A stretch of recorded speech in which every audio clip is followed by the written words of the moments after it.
आवाज नहीं। हेलो बच्चों, चलिए प्रश्न पढ़ते हैं। मान लीजिए कि फलन वाई माइनस अनंत से लेकर माइनस पाई बटे दो से पाई बटे दो इस प्रकार है। जी यू बराबर दो टेन इनवर्स e की घात यू माइनस पाई बटे दो, तब जी है।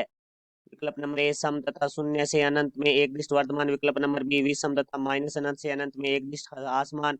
विकल्प नंबर सी विषम तथा माइनस अनंत से अनंत में एक दिष्ट वर्धमान। और विकल्प नंबर डी है तो सम न ही विषम परंतु माइनस अनंत से अनंत में एक दिष्ट वर्धमान। मुख्य अवधारणा। तो जो हमारा प्रश्न है वो अवकलजों के अनुप्रयोग से संबंधित है, जिसके अंदर हमें सम और विषम फलन के बारे में भी बात करनी है। तो देखो भाई, हमारे पास है, यदि एक फलन है, मान लेते हैं, मानना y बराबर है एफ एक्स फलन है। यदि हम x की जगह माइनस एक्स रखते हैं, यदि एफ माइनस एक्स बराबर हमारे पास आ जाता है एफ एक्स, तो हमारा जो फलन है वो सम फलन है। और यदि एफ एक्स की जगह माइनस एक्स रखते हैं और हमारे पास प्राप्त होता है माइनस एफ एक्स, तो वो हमारा विषम फलन होता है। उसके बाद प्रश्न में बात करेंगे वर्तमान के लिए। तो देखो भाई, हमारा जैसे यदि एफ डैश एक्स है वो यदि शून्य से बड़ा है, तो हमारा जो फलन है वो वर्धमान फलन है। और यदि एफ डैश एक्स है वो शून्य से छोटा है, तो जो हमारा फलन है वो ह्रासमान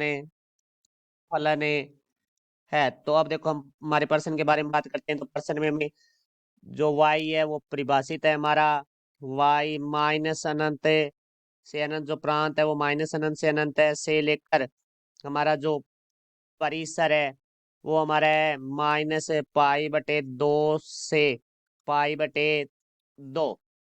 अब देखो, हमें फलन है वो जी में दिया हुआ है, जी यू बराबर दिया हुआ है हमारे पास है दो टेन इनवर्स e की घात यू माइनस पाई बटे दो।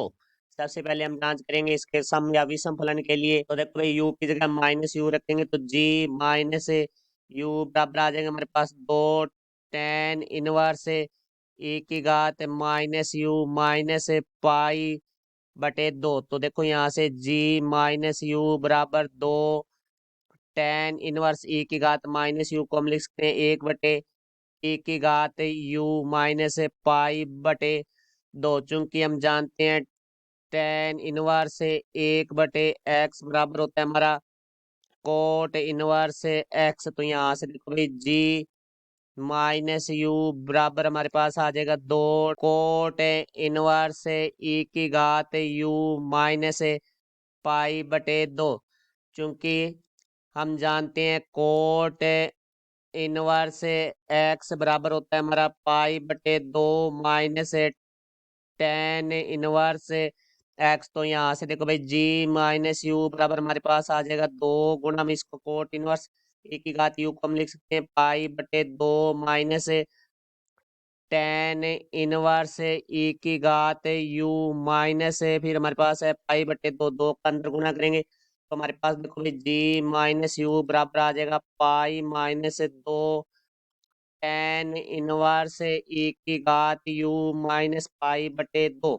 तो हम पाई में से पाई बटे दो माइनस करेंगे तो हमारे पास आ जाएगा पाई बटे दो। तो जी माइनस यू बराबर आ जाएगा हमारे पास पाई बटे दो माइनस दो टेन इनवर्स e की घात यू। तो यहाँ से देखो भाई, जी माइनस यू बराबर माइनस हम उपेनिश लेंगे तो यहाँ से आ जाएगा हमारे पास दो टेन इनवर्स e की घात यू माइनस पाई बटे दो। तो ये से बराबर आ जाएगा हमारे पास माइनस जी यू के, तो माइनस का चिन्ह बड़ा चुका है। तो मुख्य अवधारणा में लिखा था। तो इस स्थिति में हमारा जो फलन है वही समफलन होता है, तो हम लिखेंगे जी विषम फलन है। तो अब देखो, इसके वर्तमान के लिए हम इसका अवकलन करेंगे तो हमारे पास जो जी यू फलन है वो हमारे पास है दो टेन इनवर्स e की घात यू माइनस पाई बटे दो। क्योंकि हम जानते हैं डी बटा में D x tan inverse x बराबर हमारा होता है एक बटा में एक प्लस एक्स की घात दो। और हमारा डी बटा में डी एक्स ई की घात एक्स बराबर हमारा होता है ई की घात एक्स। तो जो हमारा फलन है जी यू, इसको हम समीकरण नंबर है एक देंगे तो इसका हम यू के सापेक्ष अवकलन करेंगे, तो यहाँ हम लिखेंगे यू के सापेक्ष अवकलन करने पर, तो देखो यहाँ से जी डैश यू बराबर हमारे पास आ जाएगा डी बटा में डी यू, दो टेन इनवर्स ई की घात यू माइनस पाई बटे दो, तो देखो दो तो हमारा एच है तो बाहर आ जाएगा, इस टेन इनवर्स है ई की घात यू, इसका जो हमारा अवकलन है वो गुणा में एक बट्टा में एक प्लस, देखो हमारा सूत्र होता है एक बटा में एक प्लस एक्स की घात दो, तो एक्स की जगह हमारे पास है ई की घात यू, तो ई की घात यू की घात दो, फिर हम ई की घात यू का करेंगे क्योंकि ई की घात एक्स का एक्स के सापेक्ष अवकलन है वो ई की घात एक्स होता है, तो ई की घात यू का हमारे ई की घात यू हो जाएगा माइनस पाई बटे दो, जो कैचर है जिसका हमारा जो अवकलन है वो हमारा शून्य होगा। तो यहाँ से देखो भाई जी डैश यू बराबर हमारे पास आ गया दो बटा में एक प्लस ई की घात यू की घात यू गुणा में ई की घात यू, चूंकि हम जानते हैं ई की घात यू है वो हमेशा शून्य से बड़ा होता है, इसका मान हमेशा धनात्मक होता है, तो ये भी हमारे पास ई की घात यू धनात्मक हो जाएगा, दो भी धनात्मक है, तो एक प्लस धनात्मक एक में धनात्मक संख्या जोड़ेंगे तो हमें धनात्मक संख्या प्राप्त होगी, तो सभी मान हमें धनात्मक प्राप्त हो रहे हैं। इसका अर्थ है कि हमारा जो जी डैश यू है वो शून्य से बड़ा होगा, यू का मान हमारा बिलोंग्स टू होगा माइनस अनंत से अनंत तक, क्योंकि यू का कोई भी मान रखें तो ई की घात यू है वो हमेशा में धनात्मक की प्राप्त होता है, तो यहाँ से हमारा जो फलन है वो वर्धमान होगा और माइनस अनंत से अनंत में होगा, तो हम लिखेंगे माइनस अनंत से अनंत में फलन वर्धमान है।